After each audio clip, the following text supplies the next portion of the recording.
دادگاه ولایت ختلان یک زن و شوهر را که به قول مقامات در جنگ‌های سوریه اشتراک دارند در غیبشان از 16 تا 18 سال زندان محکوم کرد. حکم دادگاه نسبت به خیرالدین نرزالایف 32 ساله و ساجده رحمت اوی 31 ساله اول ماه ینور در یک مرافعه سیار در ناحیه دوستی صادر شده است.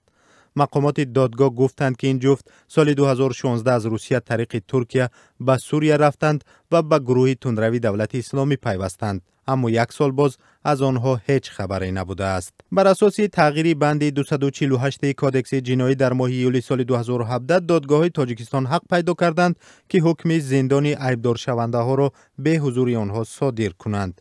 فعلا بر اساس این تغییرات ده ها پرونده جنگجویان تاجیک برای بررسی به دادگاه ها ارسال شدند. دادگاه ولایت ختلان تا به حال در رابطه با این به 4 تن از تاجیکان عضو گروه تندروی دولت اسلامی در غیبشان حکم صادر کرده است. تیمور بایزاده رئیس کلگی پرونده های جنایی دادگاه ولایت ختلان میگوید این پرونده ها در حال به حضور عیبدار شونده بررسی می شوند که دلیل های ردناپذیر شرکت آنها در جنایت موجود است. او گفت در پرونده این جفت عکس های حضورشان در سوریه و اقرار اودیویی و ویدیویی که تصدیق میکنند در جهاد قرار دارند و نیتی به تاجیکستان برگشتن ندارند وجود دارد. سال 2014 تاجیکستان با وارد کردن یک تغییرات به قانون جنایی به جهادی های تاجیک در صف دیش امکان داد که از راه خطرناک بیرون شوند و به وطن برگردند. مقامات عفو آنهایی را که صدقاً پشیمان شدند کفالت دادند. تیمور بایزاده دادرس تاجیک میگوید این بند کودکس جنایی هنوز مورد عمل قرار دارد ولی پرونده آنهای در غیبشان بررسی می شود که دیگر خواهش بازگشت به وطن را ندارند. خیرالدین نرزالایف ساکن دهه شهرنو ناحیه دوستی از همسر اولش با یک فرزند جدا شده دوباره با ساجده رحمت و ازدواج میکند.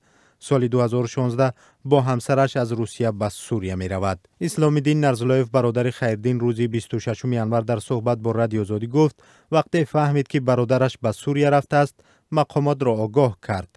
اسلام الدین نرزالایف میگوید برادرش روزهای اولی پیوستن به دیش از داخل یک خانه صحبت میکرد که آنجا سلاح و پرچم سیاهی این گروه تندرو دیده میشد. همسرش لباس سیاه داشت و چهرهش نانمایان بود. این جفت در صحبت‌ها از جهاد و قتل کافران قصه کردند. اسلام الدین میگوید حکم غایبانه برادرش او را حیران کرده است. مثل خیرالدین برادر اسلام الدین بیش از 1000 شهروند تاجیکستان برای شرکت در جنگ‌های سوریه و عراق به صف گروه‌های تندرو پیوستند. حالا قرار است پرونده اکثر آنها که حضورشان به گفته مقامات در جنگ‌های سوریه و عراق 100% تصدیق شده است به مثل پرونده خیرالدین بدون حضورشان بررسی شود.